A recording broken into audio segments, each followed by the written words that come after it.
Graduate ট্রেনে আছি তাদের ভাতা বৃদ্ধির আন্দোলন এটা। আর এটা আসলে আন্দোলন বলাটা আমার কাছে একটু কেমন মনে হচ্ছে, এটা আসলে আমাদের অধিকার। কারণ আমরা এক একজন ডক্টর হয়ে, post graduate doctor, not only যে জাস্ট এমবিবিএস ডক্টর বা পোস্ট গ্রাজুয়েট ডক্টর হয়ে আমরা 25,000 টাকা করে ভাতা পাই। সেটাও আমরা মান্থলি পাই না, আমরা 6 মাস পর পর এই ভাতাটা পাই। তো 6 মাস পর পর পাই, সেটা নিয়েও আমরা অনেক কথাবার্তা বলেছি। কিন্তু তারপরে এই দ্রব্যমূল্যের এই ঊর্ধ্বগতির সময়, এবং এই ভাতাটা আমরা আজকে থেকে পাচ্ছি না, মানে অনেক আগে থেকে একই ভাতা আমাদেরকে বারবার বলা হয়েছে। হ্যাঁ, একটা জীবনযাপনের একটা নিম্নতম মান মেনটেন করার জন্যও কিন্তু 25,000 টাকার বেশি প্রয়োজন হয়। আমরা তো ডাক্তার সমাজ, মানে এখন যদি বলা হয় যে, আমাকে যেমন একজন জিজ্ঞেস করেছিলেন যে অনেক কর্মজীবীরাই তো আছে 25,000 টাকায় নিজেদের সংসার চালাচ্ছে। আচ্ছা, অন্যান্য কর্মজীবীদের সাথে ডক্টরদের ওয়ার্কিং আওয়ার কি সেম? আমি এই প্রশ্নটা করতে চাই। এবং ডক্টররা কি মানে মুখে বললেই ডক্টর হয়ে যেতে পারে? একটা ডক্টরের 5 থেকে 6 বছর যে এমবিবিএস কমপ্লিট করতে যে শ্রমটা দিতে হয়, এটা তো মানে আমার কথা না, আমি নিজে ডক্টর বলে, এটা তো ওয়ার্ল্ড রিসার্চে এসেছে। সবচেয়ে টাফেস্ট পড়াশোনা, সবচেয়ে টাফেস্ট ওয়ার্ক প্রফেশন কিন্তু ডক্টর। ডক্টরি প্রফেশনটা সবচেয়ে টাফেস্ট, এবং এটা নন মেডিকেল সবাই এক কথায় স্বীকার করে না, এই ব্যাপারে কেউ দ্বিমত পোষণ করে না। তো সেই জায়গা থেকে মানে পোস্ট গ্রাজুয়েট ট্রেনিং এ 25,000 টাকা অনায়ামে কি চলা সম্ভব এই সময়ে? আমরা আগে পেতাম 20,000 টাকা। আমরা 2 বছর ধরে আন্দোলন করলাম, তারপরে করা হলো 25,000 টাকা। আমাদেরকে বলা হলো না, তোমাদেরকে পরবর্তী অর্থ বছরে কাগজপত্র জমা হয়ে গেছে, বাড়িয়ে দেওয়া হবে। এই যে আমাদের আশা দেখানো শুরু হলো, এই আশা দেখিয়ে গেল, সবাই দেখিয়ে গেল। গত সরকারের আমলেও আমরা নেমেছি, কিছুই হয়নি। অন্তর্বর্তীকালীন সরকার এসেছেন, আমরা জানাচ্ছি। আমরা কিন্তু অর্গানাইজ ভাবে, এমন না যে অন্তর্বর্তীকালীন সরকার আসার পরে সবাই যেমন হুট করে সবার দাবি নিয়ে চলে এসেছে। আমরা কিন্তু হুট করে আসিনি। আমাদের একদিন 2 দিনের দাবি না, আমাদের অনেক দিনের এই অধিকার আদায়ের আমাদের এই আন্দোলন। তো আমরা এর জন্যই আজকে আসলে আমরা বাধ্য হয়ে যখন দেখলাম যে না, এত মন্ত্রণালয়, এত কাগজপত্র যাওয়ার পরে আমাদের ফাইলই কেন নিচে করে, আমাদের ফাইলই কেন প্রতিবার অর্থ বছর আসুক তারপরে করবো, অর্থ বছর কেন আমাদের বেলায় এরকম হবে?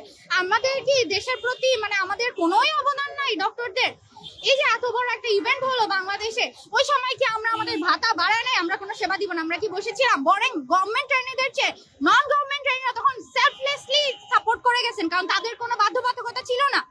তারা সেলফলেসলি প্রত্যেকটা ইনজুর্ড, প্রত্যেকটা ভিকটিমকে সাপোর্ট করে গেছেন। তাহলে তাদের বেলায় কি উচিত না সবার আমাদের পাশে এসে দাঁড়ানো? আমরা কিন্তু একদিনের রাস্তায় নামিনি, এবং আজকেও আমরা সকাল থেকে দুপুর 12টা পর্যন্ত অবস্থান কর্মসূচি ছিলাম আমাদের নিজস্ব জায়গায়। রাস্তা আমরা আটকাইনি, জনমানবের দুর্ভোগ আমরা সৃষ্টি করতে চাইনি। কিন্তু এইবার আমাদের ব্যাপারে সবাই অন্ধ। আমরা আর কতটা মানবিক হব আমাদেরকে বলেন, আমাদের তো বাঁচতে হবে। আর একটু জানতে চাই যে আপনাদের একটা প্রতিনিধি দল সচিবালয়ে গেছিল, তাদের সাথে কথা হয়েছে, কি কথা হয়েছে এবং আপনাদের সেখানে? আচ্ছা, আমি যতটুকু শুনতে পেরেছি, প্রতিনিধি দল মাত্রই বের হয়েছেন। ক্লিয়ার ইনফরমেশন অবশ্যই আমরা সেন্ট্রাল কমিটি থেকে পাবো। যতটুকু আমি শুনেছি যে তারা 2 দিনের একটা সময় চেয়েছে, কিন্তু না, আর 2 দিন না, এরকম 2 দিন 4 দিন 5 দিন করতে করতে যেখানে 2 বছর কেটে যেতে পারে, সেখানে আর কোনো 2 দিনের সুযোগ নেই।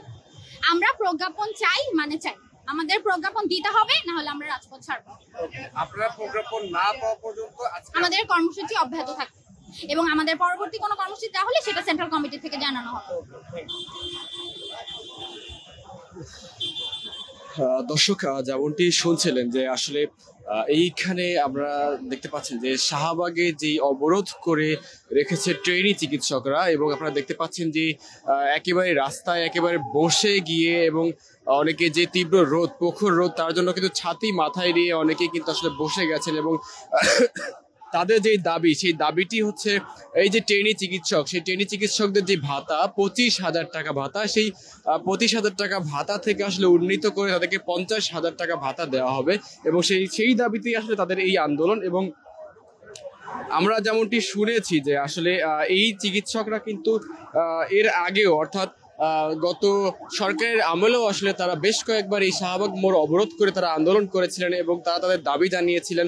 এবং কিন্তু তখন আসলে তাদেরকে একবার পুলিশই কিন্তু হামলার শিকার হতে হয়েছিল, পুলিশ তাদের উপর লাঠি চার্জ করেছিল, যেমনটি আমরা শুনছিলাম। এখানে চিকিৎসকরা যারা আছেন তারা আমাদেরকে বলছিলেন, এবং তারা যে জোর দাবিটি জানিয়েছেন যে তারা আসলে অনেক কষ্ট করে ঘন্টার পর ঘন্টা তারা চিকিৎসা দেয়া যায়, এবং সরকারি মেডিকেলে তারা যেই সার্ভিসটি দেন সেই সার্ভিসটি যদি তারা কোনো প্রাইভেট মেডিকেলে দেয় সেই ক্ষেত্রে তারা 50,000 টাকা করে পাবেন, কিন্তু সরকারি হাসপাতালে কাজ করার জন্য তারা আসলে সেই ভাতাটা কম পেয়ে থাকেন, অর্থাৎ তারা 50,000 টাকার জায়গায় তারা 25,000 টাকা পেয়ে থাকেন, যেটি আসলে গত বৈষম্য বিরোধী আন্দোলনে যেই জুলাই আন্দোলন গিয়েছে তার আগে আসলে তারা 20,000 টাকা করে পেতেন এবং এর পরে আসলে তাদেরকে 50,000 টাকা 5,000 টাকা বাড়ানো হয়, যেটি আসলে 25,000 টাকা ছিল। কিন্তু এখন আসলে তাদের যে মূল দাবি সেটি হচ্ছে এই চিকিৎসকদের 25,000 টাকা থেকে 50,000 টাকার যে ভাতা সেটি উন্নীত করতে হবে এবং এই দাবি নিয়ে আসলে তারা আজকে বেলা 2টার সময় এই শাহবাগ মোড়ে কিন্তু তারা অবরোধ করেন এবং যেটি এখনো চলমান রয়েছে। এবং এইখান থেকে তাদের একটি প্রতিনিধি দল আসলে